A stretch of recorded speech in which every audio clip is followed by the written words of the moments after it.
Part 1. Question to Malcolm. As I sit quietly, thinking, my eye almost falling out of the socket, blood racing down my head, my cheeks. I feel my bones withering from attacks. Handcuffs are so tight, the circulation is about gone and my fingers are numb. I'm wondering, did I make the right choice? I had stumbled upon an officer attacking a gentleman with other officers there just watching. People were standing, trying to help the gentleman, but of course, the barricade of officers stopped them from doing so. You had others just watching and videotaping the scenario. As I walked up and seeing this, my body moved without thinking. I dove and attacked the cop that was hurting the young gentleman. But as I did so, moments later, an avalanche of attacks pondered upon me. And finally, last, I find myself broken and beaten in the back of a squad car.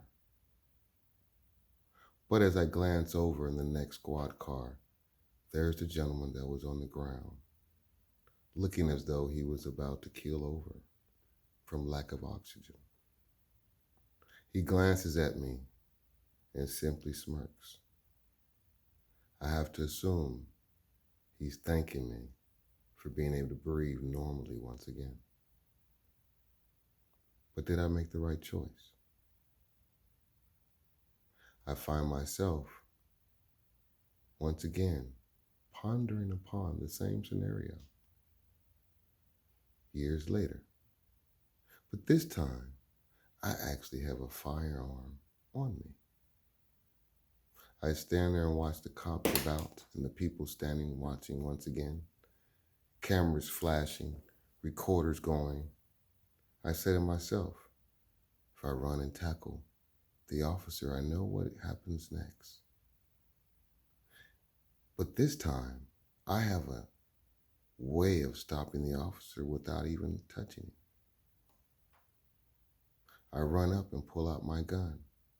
Freeze, citizen's arrest, release the young gentleman. Before I know it, I have 5 other officers, not talking, but merely firing their weapon. As I fall backwards, I know my life is about to end. I glimpse over at the gentleman as I fall, and now he's sitting on the curb, gasping for air. Once again, I believe I've made the right choice. But this time it's cost me a lot more than simply bleeding broken bones and put in jail. The choices I have as a black man to help another black man are slim. As one man only, I have choices. But I asked Malcolm, what was the right choice? Or what, better to say, is what is the correct choice to move forward, to stop the violence that continues to happen to our black men in America and all over the world. We must find a way to answer this question. So I go to one of the greatest who has tried to lead us previously, but in some cases on deaf ears. I ask you, Malcolm, what is the correct choice to get us past anyone dying and more blacks surviving through a daily onslaught of issues the same as this that happens every day?